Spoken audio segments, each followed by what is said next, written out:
Here we are today testing the Glideslope. We've got our Nav 750 hooked up to our radio over here. We're tuned in to 108.95 on the radio, and on the Nav 750 we've got the 329.15 paired with that frequency. What we're going to do is a sensitivity test here.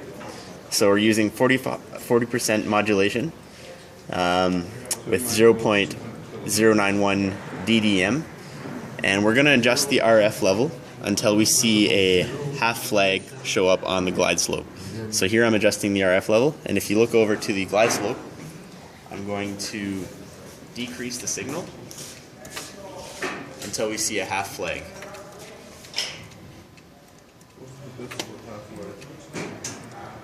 That should be it right there, and it's about 1.26 microvolt sensitivity. So that's just a quick example of how you do a sensitivity test. I'm going to turn it over to Jack for the D-bar test here. So what I'm going to demonstrate here is a drive output test.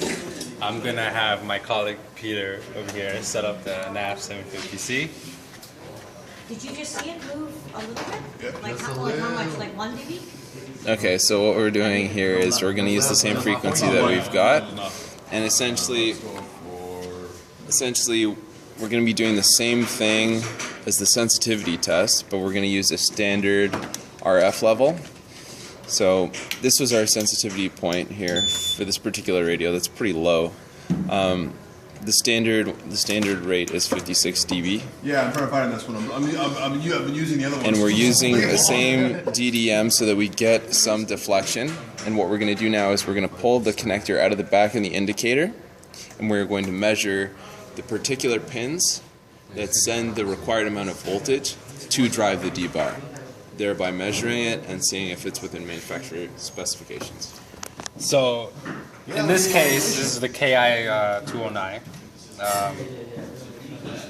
According to the manual, the composite is pin 2, ground is 1, so I'm going to take voltage measurement in those respective pins to find out how much power is there to drive.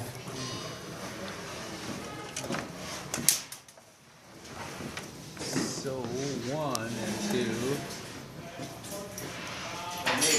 It's modulating. But there's no There might not be any change. So as you can see on the multimeter, it's roughly about 2.7 volts. And that's the D-bar drive voltage for the KI209. And of course, most of these tests you would like to perform it on various different frequencies, so to ensure the Glideslope is working on its respective frequency ranges. Similar to the D-bar drive output is the flag output. So it's the same kind of process. The pins change. However, instead of using normal conditions, you're using flag-in conditions. So some of those are if you lose one of the modulating tones, either the 90 or 150 hertz, or if your RF level is too low. So you make the necessary adjustments here. For example, with the RF level, if it was 120 dBm, like that's not a good enough RF signal. You're not going to get anything, and you should have an error flag pop up. Or if you happen to suppress the 90 hertz tone, you'd also get the flag. And in those conditions, you measure the voltage at the proper pins, and then those voltages need to be within specified manufacturer's limits. Right, that's all. Thanks for listening.